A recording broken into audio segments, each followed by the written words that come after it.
So segment 2 begins talking about the axon and how it integrates and transmits information. So important parts of the axon hillock, which is a cone-shaped projection of the cell body. So essentially what this does is it's the zone where all the information is synthesized from the dendrites and the cell body or the soma, and it's then converted to electrical impulses to carry the neuron's message through the axon into other cells. So the axon collaterals are several branches of the axon that allow the axon to influence or innervate postsynaptic cells. So it's basically how they spread their message to many other neurons. Okay, and synaptic contact is made at the axon hillocks. Axonal transport after the cell body creates enzymes and structural proteins and other materials. They're conveyed inside through the axon from the cell body to the axon terminal and through. So this transport works by both carrying new and recycled material back and forth. And so, well, actually, no, not back and forth, just new and old material both. So the transport works both slowly and quickly. So slow transport is around 8 millimeters per day of substance inside the axon's actual substance.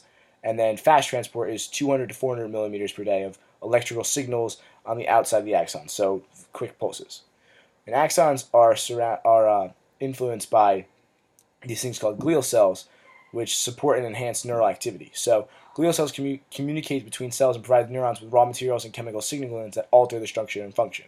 So there's 4 types of glial.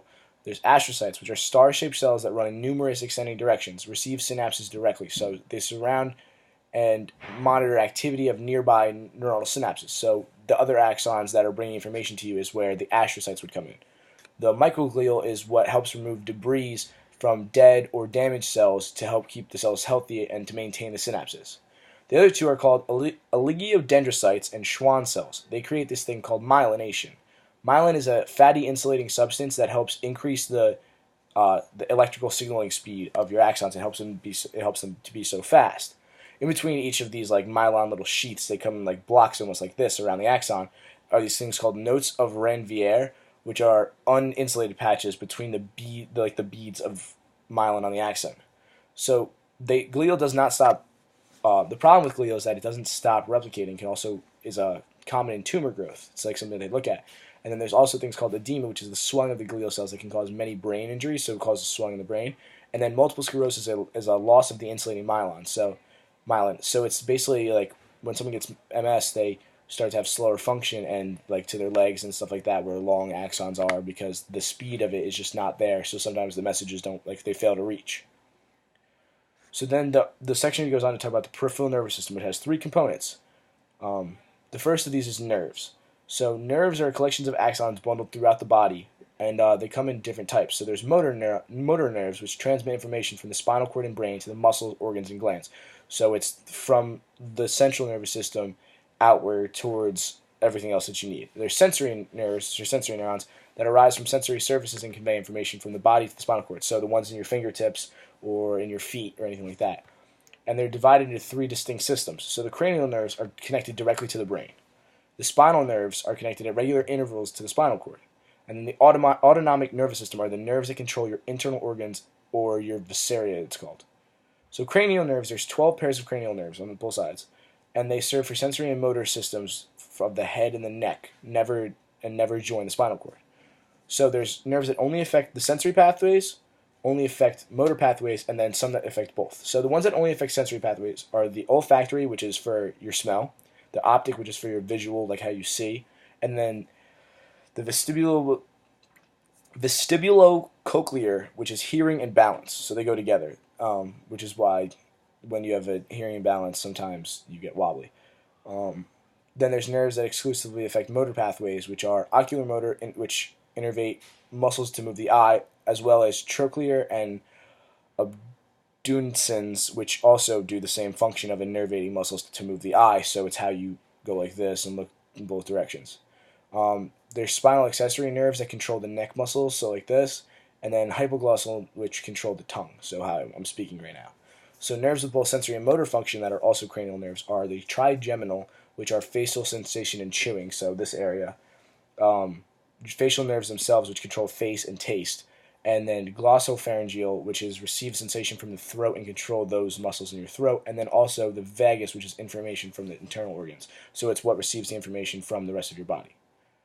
So then there's the spinal nerves, which there's 31 pairs of, and there's two different routes. The dorsal route, which is from body to spinal cord. So dorsal, think of the back, like a dorsal fin or anything like that. We have a dorsal nerve cord, okay? The ventral route, which is motor projections from the spinal cord to the muscles. So they move inward towards your muscles. So there's eight, oh, wow. So there's 8 cervical in your neck. So they move downward in this order. So it's 8 cervical, and then 12 thoracic, which means trunk. So they're in the middle. There's 5 lumbar, which are your lower back. 5 sacral, which is in your your pelvis or like early parts of your leg, and then 1 coccygeal, which is to the bottom. So it's like where your like coccyx or sort of your tailbone is. That's around where that is.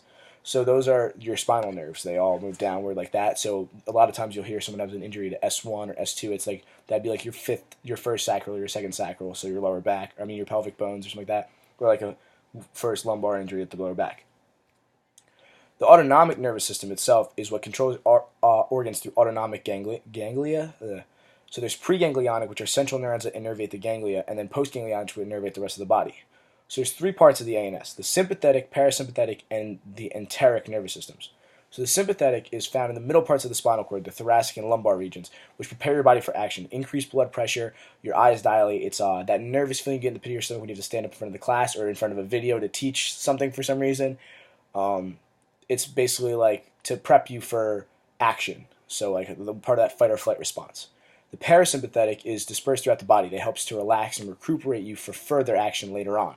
So it's basically the parasympathetic and sympathetic work in opposite to make sure one doesn't overwhelm the other, essentially. So it's that like fight in between you when you have butterflies in your stomach trying to keep you from doing something stupid or not being able to act.